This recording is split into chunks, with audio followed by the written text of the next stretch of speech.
বর্তমান সময়ে গাজাবাসীর উপর ইসরায়েল যে পরিমাণ হামলা চালিয়েছে যা দেখে বিশ্বের অধিকাংশ মানুষই ইসরায়েলের বিরুদ্ধে চলে গেছে।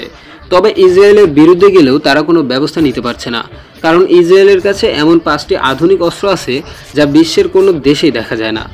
তো দেখা যায় কি এমন আছে এই 5টি অস্ত্রে যার কারণে বিশ্বের বিভিন্ন দেশ তাদের বিরুদ্ধে কথা বলতেও সাহস পায় না। তো প্রথমেই রয়েছে আনলিমিটেড রেঞ্জের ক্রুজ মিসাইল। হ্যাঁ, অবিশ্বাস্য হলেও এটাই সত্যি যে ইসরায়েল এই মিসাইল যতদূর খুশি ছুড়তে পারে। মূলত পারমাণবিক শক্তি দিয়ে অনন্তকাল আকাশে উড়তে সক্ষম এই মিসাইলটি, যা আসলে কল্পনাকেও হার মানায়।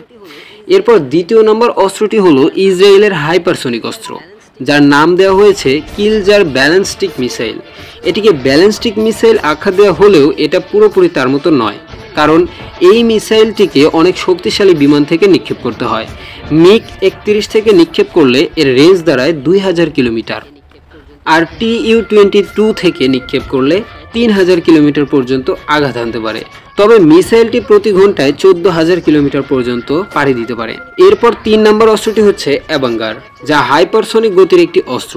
আপনি শুনলে অবাক হবেন যে এই মিসাইলটির গতি হচ্ছে ঘন্টায় 33000 কিলোমিটার, যা আমাদের কল্পনারও বাইরে।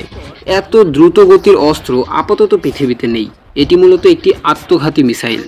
এ ধরনের কোনো অস্ত্রকে ঠেকাবার মতো কোনো অস্ত্র পৃথিবীর কাছে নেই, কারণ এটি নিক্ষেপের পর বিমানের মতো ম্যানুভার করতে পারে। মানে এটি পথ পরিবর্তন করে একে রেখে চলতে পারে, তাই এটি কখন কোন দিকে যাবে তার চিহ্নিত করা একদমই মুশকিল। এরপর রয়েছে ইসরায়েলের সুনামি সাবমেরিন। এটি সম্পূর্ণ পারমাণবিক শক্তি দিয়ে চলে এবং পারমাণবিক বিস্ফোরণও ঘটাতে পারে, যে বিস্ফোরণটি সুনামির রূপ ধারণ করার ক্ষমতা রাখে। আর এই কারণেই সাবমেরিনটির নাম দেওয়া হয়েছে সুনামি। তাদের দাবি অনুযায়ী এটা পৃথিবীর সবচেয়ে দ্রুত গতির নৌযান, যা ঘন্টায় 185 কিলোমিটার পর্যন্ত চলতে পারে এবং 10 কিলোমিটার দূরত্ব পর্যন্ত টার্গেটকে হিট করতে পারে।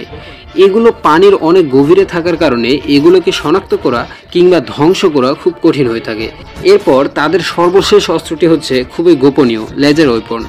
অস্ত্রটির ব্যাপারে অত্যন্ত গোপনীয়তা বজায় রেখেছে তারা, এমনকি কী কাজে এটি ব্যবহার করবে তাও প্রকাশ করেনি তারা। তবে ধারণা করা হচ্ছে এটির সাহায্যে শত্রুপক্ষের ড্রোন, বিমান, মিসাইল এমনকি স্যাটেলাইট পর্যন্ত ধ্বংস করা যেতে পারে। তবে আপনাদের কি মনে হচ্ছে তা অবশ্যই কমেন্ট বক্সে জানাবেন। তো এই ছিল আজকের ভিডিও। কেমন লাগলো বন্ধুরা অবশ্যই জানাবেন কমেন্ট করে। ভালো লাগলে অবশ্যই লাইক, কমেন্ট, শেয়ার এবং সাবস্ক্রাইব করে পাশে থাকবেন। ধন্যবাদ।